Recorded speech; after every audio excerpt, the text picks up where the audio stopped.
Thank you very much, Professor. As I contemplated coming here, the question that came into my mind is that I understand that in some European countries there is, some of the Western European countries, there's consideration being given to having Sharia law or perhaps simply Sharia courts as part of their judicial system. And I read probably about a week ago that there is some some location here in the United States that's also considering that. Can you tell me two things? One is, what is the impetus for taking that action, and what are the potential implications? Well, first, let me just clarify your question. What's the impetus for taking that action on the part of the Muslim community or on the part of the state officials? The state officials, I think, in this case. I can't answer that with regard to the state officials. Let me just say this. I do believe that, quite frankly, certainly not in my lifetime, but by the time we get to the end of the 21st century, I do think that we will be in a mode of political thinking that is much more committed to a more genuine pluralism. I think the world is getting smaller, but in point of fact, what we're finding is that it's becoming more and more difficult to sort of not integrate, but to hold all of these disparate histories, disparate visions of the good, different traditions, religious and otherwise, into a singular, one-size-fits-all legal order. And so I think that the alternative to that is a more genuine pluralism, and I think that that's the spirit in which some of that is being debated. I think that, quite frankly, when you talk about Sharia being introduced in any Western country, essentially what you're talking about is family law. You're not talking about criminal law. You're not even talking about necessarily commercial law. Basically what you're talking about is family law. And so you're asking, will Muslims have the right to marry, divorce, inherit, according to Islamic law or not? That's essentially the extent of the calls for Sharia in the West. I've never heard of anything beyond that. Any serious way. Of course, you get rhetoric all over the place. I'm not talking about that. I'm talking about sort of serious movements. That's the extent to which the call for Sharia takes on any significance in the West. You're talking about family law. The follow-up question would then be, how do women's rights and protection enter into that? Well, again, here's where we get an interesting discussion about what or how we define women's rights. And of course, the real issue is whether or not this is a voluntary or not system. I think it's a mistake, however, to assume two things.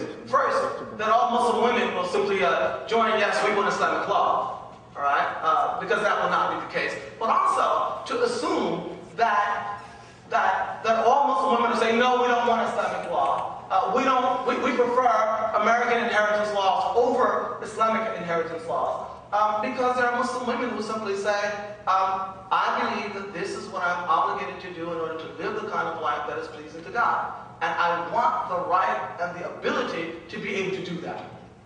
And to impose a non-legal, a non-Islamic system is no less oppressive than the Islamic system may be from another perspective. So again, it depends on how we define women's rights. I think, and let me just be clear here, because I don't want to be apologetic here. I think that there needs to be a serious discussion about the sort of tyranny of liberalism in all of these discussions about women's rights.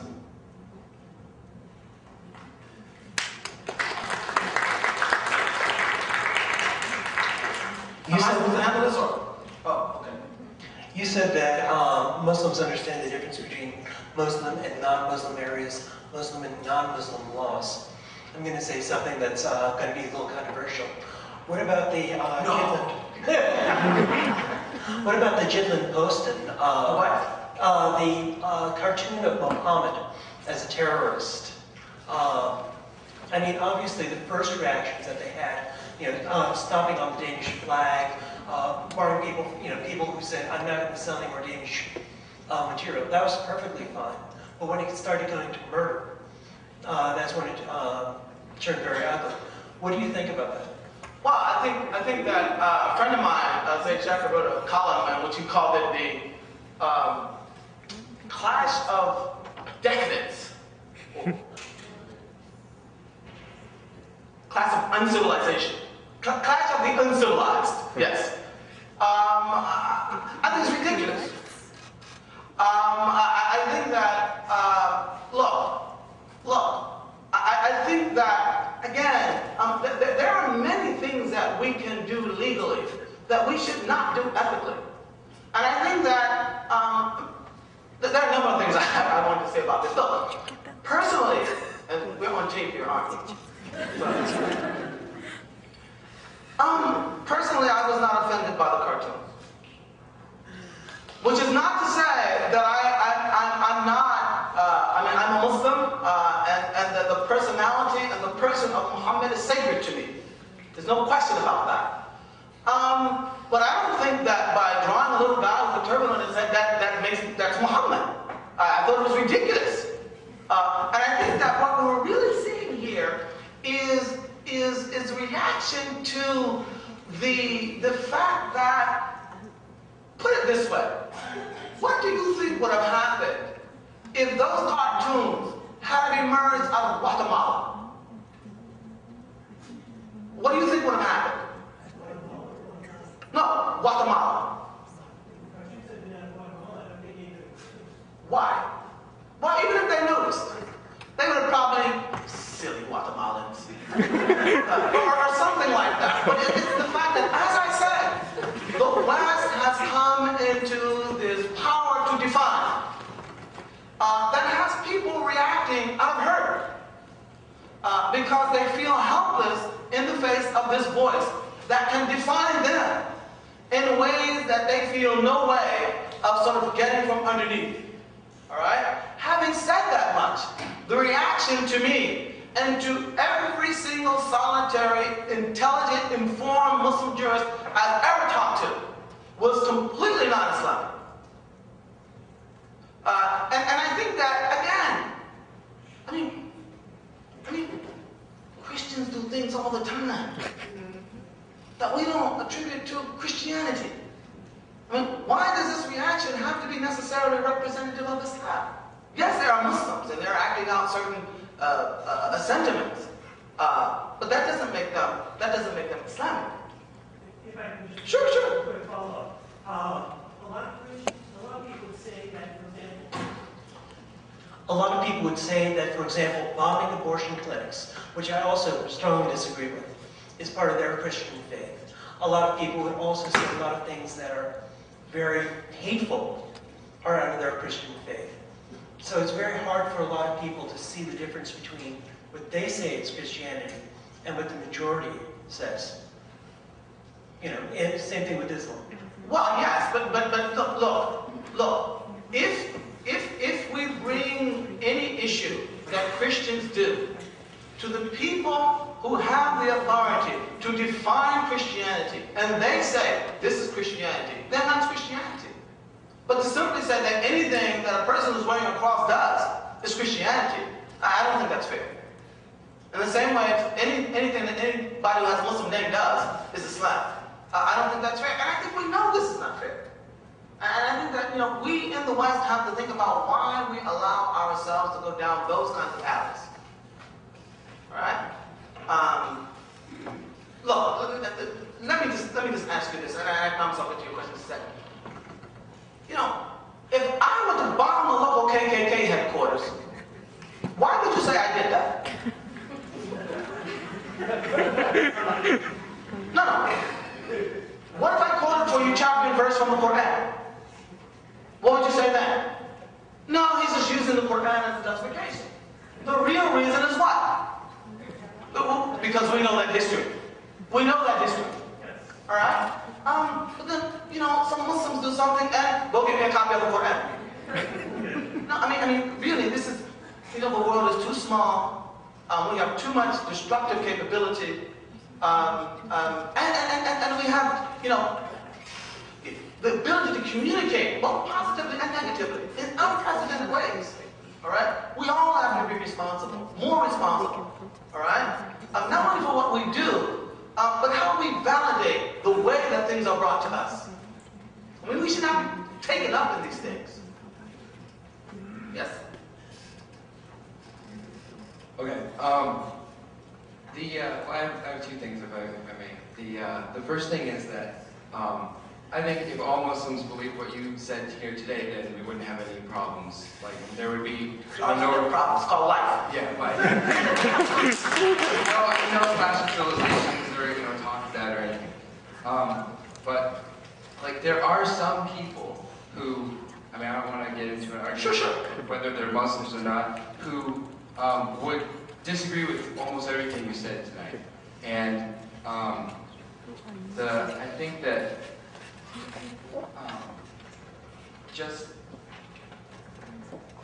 that's all right. Don't worry about it. Go ahead. Just pull it out, dirt and all. I think that because of those people, we can't. We can't completely dismiss Islam as something that needs to be studied by our leaders and understood and I don't know. And I mean, there seems to be some consistency in things like the Muhammad cartoons and the issue with the teacher in Sudan, that people continue to justify their actions based on Islam. And just because there are a majority of Muslims who disagree with that, I don't think that means we should just disregard Islam as something completely benign. Well, I was with you all the way up to the last point, but let me say this in all sincerity, and let me first of all congratulate you for your courage, because I think that's also part of what it's going to take. We have serious questions about Islam, and we should not be afraid to ask them. But let me just say this, and I hope you believe this: no one is more concerned about, nor more bothered by. All right? Those more stridently, how should I put it? I don't want to even call them extremists, but those more stridently violent, rejectionist voices, they're Muslims. I mean, we deal with this as an everyday reality, all right? Because this is a part of what is seeking to define us as a religious community, all right? And so, the only point I'm not making here, I'll get to the other point in just a second, is that you should take the voices of those who speak out, not simply on the basis of pragmatism. I have a whole lecture here that could have gotten to the nitty-gritty stuff that would bore you all to tears.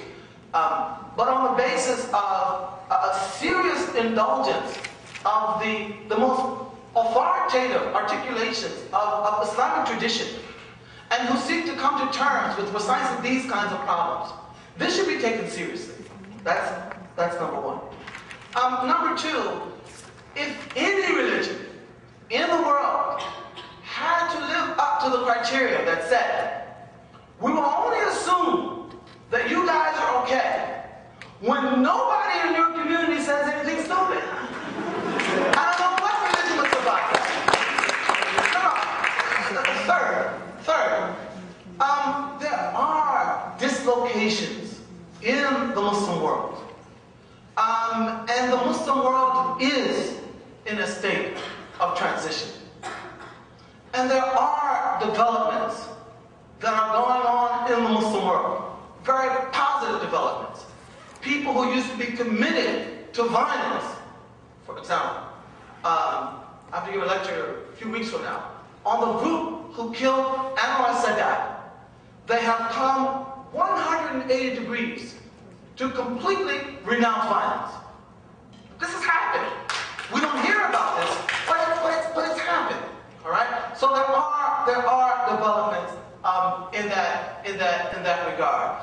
And then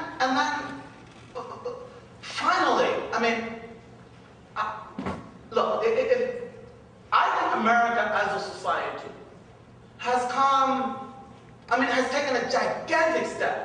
in race relations over the last 25 years.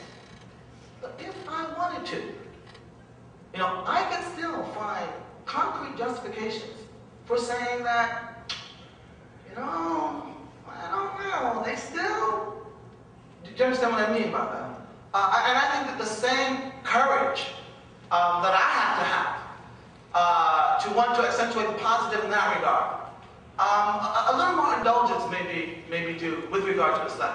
And I don't want to give the impression that we should not be concerned about those people who want to kill innocent civilians, who want to blow things up. We should be concerned about them, and we should condemn them, and we do. And no one is more concerned about that reality in terms of what it's doing to Islam, both physically. Who are the biggest victims of terrorism in the world today? Muslim terrorism, I mean. Muslims are the biggest victims of this. Who are the biggest victims in terms of the image, their collective image of terrorism in the world today? Muslims. So no one, we have a mutual interest here. All right? Now I want to make one last point, because you raised the issue. We have to stop this business of sort of chopping off the legs of every, I'm not talking about myself, don't worry about me, I'll be all right. But we have to stop this business of chopping off the legs of every Muslim intellectual who stands up and who wants to give a vision of Islam that's different from that stereotypical vision. We have to stop that, because America does not need a headless Muslim community. America needs a Muslim community with strong, respectable leadership. And that is the most effective means of offsetting those more unfortunate voices, either here or abroad. So in this regard, I think we need to begin to recognize our mutual interests and maybe stop some of this business of these sort of subterranean civilizational wars that we fight underneath the surface and find all kinds of excuses for doing so. Well, who are you referring to when you mean cut off the legs of people? What I mean is that I'm not going to say any names here, but I know Muslims who have gone out on the limb and with great courage to condemn this and to condemn that and to promote this and to propose that. All right, and they are viciously attacked as stealth fundamentalists and all of these kinds of things. It's almost as if to say that, we don't want any credible Muslim leadership emerging unless it is a Muslim leadership, all right, that does exactly what I said at the opening of my talk with regard to Big Brother. The other point is a quote from Al-Mawardi, but I think Al-Mawardi. But I'll wait. I'll ask you after, because I think I have too much time. Well, there may be any number of quotes from Al-Mawardi with which I disagree, but get the point of my talk here. I'm not responsible for Al-Mawardi. And if you want to know about the Muslim community in America, we need to talk to the Muslim community in America. That's what we tend to, again, you want to know real Islam? Get on a plane and fly 8,000 miles. So Islam in America is not real. I'm just a phantom here, I guess.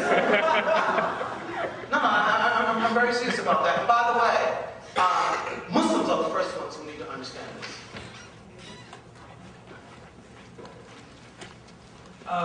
Can I make a comment to his question? I don't know. I just work here. My question. I don't mean an insult to you, but I'm often bothered by questions like yours. That's not to say you cannot ask it and have an answer to it. That's legitimate in itself. But the fact that by asking the question, to me, it means to me like you have this tunnel vision, and not just by saying you, I mean the general American public, or most of the American public who ask such questions, because you don't in the same way ask why a country like United States, which should be called the hypocrisy, not the democracy, goes and invades Iraq, kills over 1 million people since the first Iraq invasion in 1991, most of which are civilians and children and women, innocent civilians, and that's not called, nobody talks about that or say, oh, you know, a Christian country of the United States is killing Muslims in Iraq. Nobody labels it as a Christian crime or as being done by Christians. So everyone has a logic to distinguish, okay? Or when what's his name, McVeigh, who's a white Christian, goes and bombs a building, nobody labels them as a Christian fundamentalist or a Christian terrorist. But the minute a Muslim does something, whether it's in self-defense or whatever, the whole Islam is blamed. No, of course not, but yeah. So my question is, so I just said distinction have to be made. I just said that my bombing of the KKK was in the name of Islam. Nobody believed me though, right? Why not? Okay. What is that? My question about laws in Western countries. If you don't agree with some laws in a non-Muslim country as a Muslim, then what do? Supposedly these laws are founded by elected officials, and these same laws founded by elected officials have nothing to do with justice, common sense, and basically simply they're revenue-making laws. Okay. You indulge and fully engage the process by which laws are changed.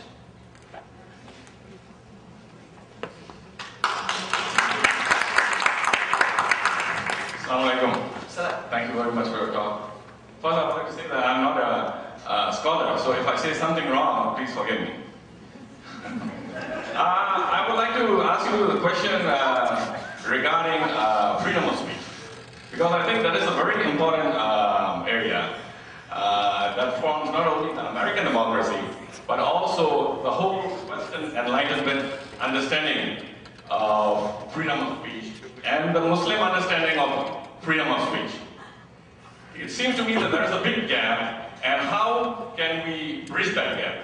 One thing I can say is the Enlightenment idea, for example, is Voltaire's, there's a saying attributed to Voltaire, for example, that, you know, although I hate what you are saying, I will defend to death, you know. But in the case of Islam, as I understand it,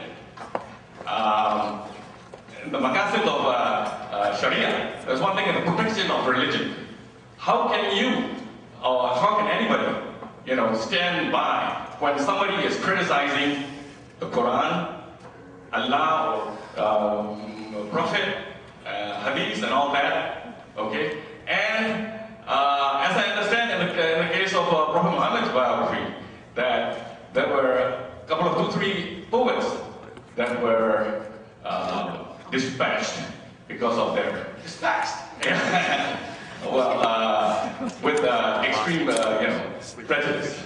Is another word, I guess. So, given all that weight of Islamic history, how can we accommodate? Because, as far as I understand, you have repeatedly said that, you know, it's very important that we ask questions, we discuss, and especially in this kind of situation, we are in the university side, you know, and we are not shouting fire in a theater.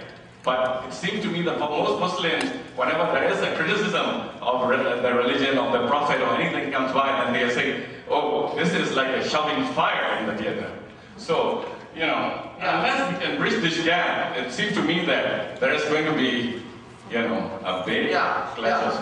I quite frankly, while the issue of competing notions and understandings of freedom of speech is certainly an important one, and one in which we could have a scholarly exchange.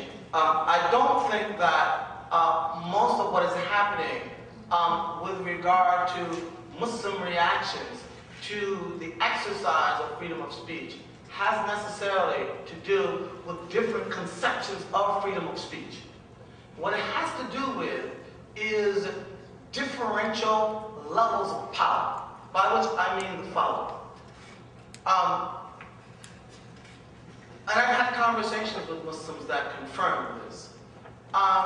You see, part of the problem that we have today is that Muslims feel that even the whole discourse on violence is sort of stacked against Muslims, because it focuses only on physical violence that can hurt anyone, not on other forms of violence that are equally, if not more hurtful, but simply happen not to be physical. Is that making any sense to you? In other words, if a 3-year-old came here and insulted me, I mean, called me really nasty names, I'd probably just laugh at the kid. Right? And that's because the power differential between myself and that kid is such that he can't hurt me with those words. All right? If that same 3-year-old kid, however, came in with a baseball bat and cracked me across the shin, I feel that like anybody else felt it. All right? And what Muslims sort of are suspicious in this regard, because physical violence can hurt the West, although it does have this power of definition. But what can Muslims say? You see, like that 3-year-old, what can Muslims say, all right, that would actually have the same effect on the West as what the West said, the effect of what the West says have on them? Does everybody see that? That's part of the problem. And so you're not talking about, well, they have a different understanding of freedom of speech from this freedom of speech. No, the exercise of freedom of speech has a different impact. And that's what we're seeing the reaction to.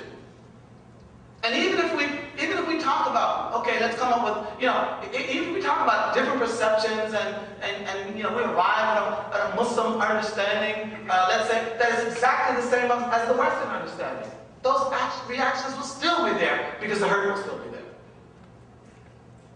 And that has to do with a power differential in the world. With a Muslim understanding, Muslims can go through a Western understanding.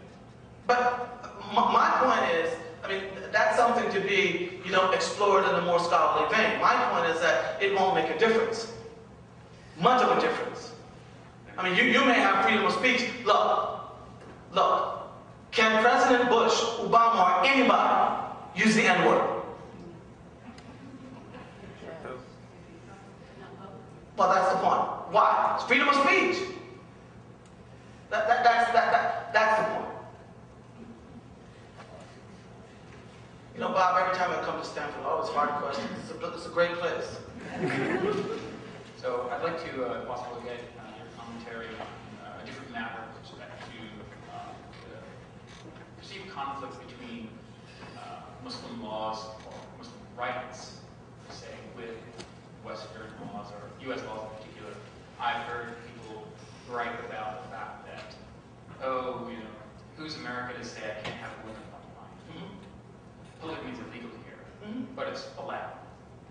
Or with domestic, we have domestic abuse laws that prevent physical action taken against spouses, but some Muslim men would say, well, I'm allowed to do it. So where does do the laws of the nation you live in supersede the rights you may be afforded within Muslim law? Or are those even considered part of Muslim law, or are they just, where they obey allowances? So I just heard that, and this is more. I want to ask a sort of a follow-up that will clarify the question. Is your question primarily political, or is it legal? Is it fiqhi, mas'ala fiqhiyya, or is it what should we do, politically speaking, in this context? I guess what I was trying to. In other words, the point that I'm trying to make to you is this: if it's a legal, in other words, a question of Islamic law, all right, there are any number of legal interpretations that we could come up with regard to those very quote-unquote permissions that you quoted, for example. I had a conversation with the Grand Mufti of Egypt, and he told me, and he explained why, in traditional Islamic legal terms, it's forbidden, all right, to physically discipline your wife in America. Forbidden. Now, I'm not saying that, I'm not saying that's the law of Islam. Don't get me wrong. I'm not making that claim, all right? But if we're talking about, well, you see, how do we understand this law? I mean, there's a range of possibilities, all right? So that's one question. The other question would be, well, politically speaking, what do we do in America in the face of that? That's a different question. All right? So with regard to the possibilities, I mean, there are endless possibilities. Politically, again, Muslims have to get active.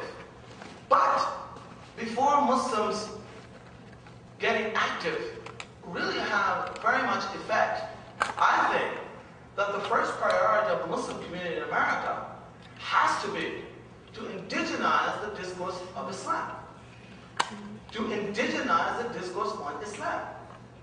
To indigenize the discourse on Islam. Because right now, people are looking you right in the face.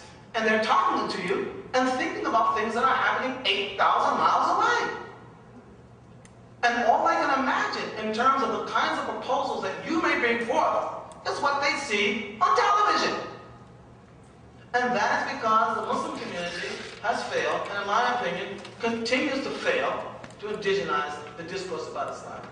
That is, to me, one of the top priorities of the Muslim community in America. Question. I want to make a couple points. First of all, people should see the movie Real Bad Arabs, given that the West has always portrayed Arabs in a very bad light throughout the time there's been media. That may, have a big impact.